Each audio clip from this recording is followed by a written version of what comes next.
Bizi görüştürür nigaran yollar,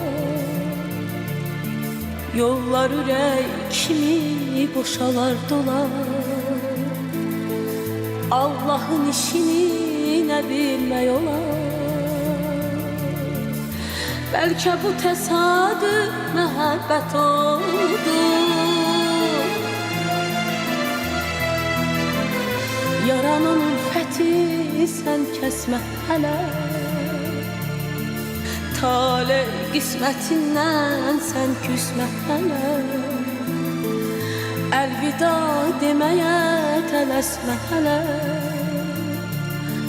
Bəlkə bu təsadüf məhəbbət oldu. Bəlkə bu təsadüf məhəbbət oldu.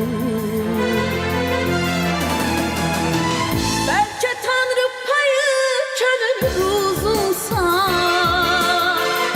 bəlkə də Tanrıya çatan sözünsən. Bəlkə də sən məni alın yazınsan. Bəlkə bu təsadüf məhəbbət oldu. Bəlkə bu təsadüf məhəbbət oldu.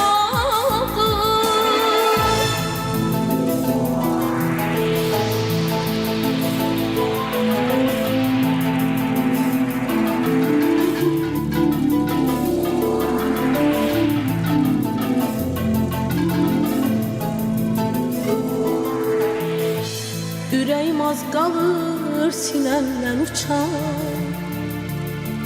Həm də aramışam ömrüm boyunca. Qoy bir də üzünə baxım doyunca. Bəlkə bu təsadüf məhəbbət oldu.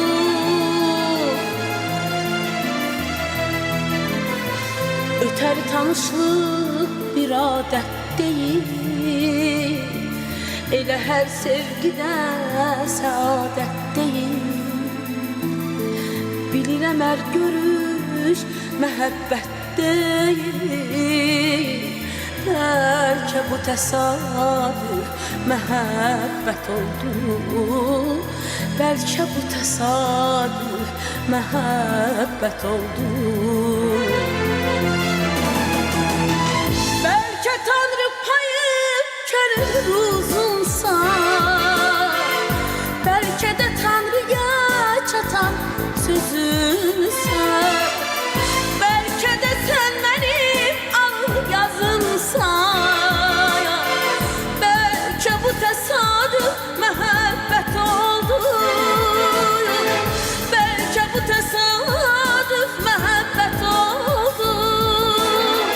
Bəlkə Tanrı payı könül uzunsa, bəlkə də Tanrıya çatan sözümsən. Bəlkə də sən mənim alın yazımsan. Bəlkə bu təsadüf məhəbbət oldu. Bəlkə bu təsadüf